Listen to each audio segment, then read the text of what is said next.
नमस्कार मित्रांनो, श्री गुरुदेव दत्त. मला एक सांगायचं आहे मित्रांनो, म्हणजे हे हे दिसतंय का? हे तुम्हाला, हे माझं झोपण्याचं आसन आहे. काय? झोपण्याचं आसन.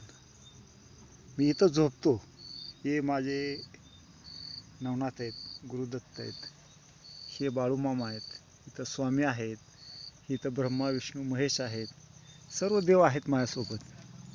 आणि मी ह्या झोपडीमध्ये, ह्या कोपीमध्ये, ही माझी कोप आहे माझ्या देवाची. आणि आम्ही सर्वजण इथं राहतो. पावसा पाण्यात, उन्हातान्हात सर्व आम्ही इथं सोबत असतो. म्हणजे मला एकच सांगायचं आहे की सेवा ही किती कठोर असते. कारण सेवेमध्ये कुठलाही पर्याय नाही. जे माझ्या ईश्वराला आहे तेच मला आहे. हे आसन आहे माझं, म्हणजे झोपण्याचं. हे तुम्हाला जे दाखवतो ना, हो का, हे इथून इथपर्यंत एवढ्या भागातच मला झोपायचं परमिशन आहे. कारण का? देवाला जसं आहे तसंच त्याच्या सेवकाला आहे. देव मला ह्या ठिकाणी सांभाळतात. हातराला नाही, पांघराला नाही, देवाला नाही तर मलाही नाही, अशी माझी भक्ती आहे. या भक्तीमुळं देव माझ्यासोबत आहे. मला बोलतात देव, माझ्याशी गप्पा मारतात, आणि चुकलं की मला सांगतात, काम लावतात, काम करून घेतात, आरती करून घेतात, भजन करून घेतात, त्यांचे सगळ्या गोष्टी करून घेतात माझ्यासोबत. जेवणपासून त्यांचा सगळं त्यांचं झाडून हे वगैरे सगळं जे काही दैनंदिन जीवनामध्ये एखादी देवाला गरज आहे त्या त्या सगळ्या गोष्टी माझ्याकडून करून घेतल्या जातात.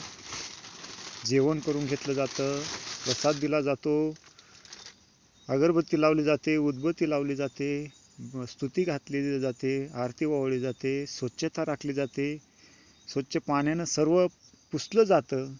ही सेवा आहे. ही सेवा करत असताना जर कुणी ही जागा घाण केली तर ती पुसण्यापासून ती स्वच्छ केल्याशिवाय मला कुठलाही पर्याय नाही. अशी ही सेवा आहे माझी. आणि ही सेवा फक्त का सांगायची आहे? कारण तुम्हाला वाटत असेल की हे जे कार्य आहे हे दिखावा आहे किंवा फसवेगिरी आहे. तर हे काय नाही, ही ईश्वराची कृपा आहे. ईश्वराच्या दारामध्ये मी तुम्हाला खोटं बोलणार नाही, कारण ते माझे गुरु आहेत. आणि गुरुसोबतच मी या ठिकाणी राहतोय, पावसामध्ये राहतोय, उन्हातान्हात राहतोय. हे ओलं आहे, ओलं. हे काय आहे? ओलं आहे. हे दगड आहेत, दगडावर झोपायची परमिशन आहे मला फक्त. खुर्चीवर सुद्धा नाही, अंगावर पांघरून सुद्धा घ्यायचं नाही, अंगावर पांघरून सुद्धा घ्यायचं नाही. मग थंडी वाजू देत नाहीत, काहीच करू देत नाहीत, कुठं जाऊ बी देत नाहीत. सातत्यानं मला इथं सेवेमध्ये ते ठेवत आहेत. असा हा भगवंत मी जिंकलेला आहे आणि त्यांची सेवा मी करतोय. हेच माझं मोठे भाग्य आहे.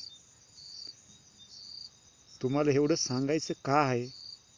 कारण भक्ती ही सोपी भक्ती नाही मित्रांनो. मला ही भक्ती मिळवायला 4 वर्ष लागलीत. किती वर्ष? 4 वर्ष. बाळूमामाला, स्वामीला जिंकायला मला 4 वर्ष लागलीत.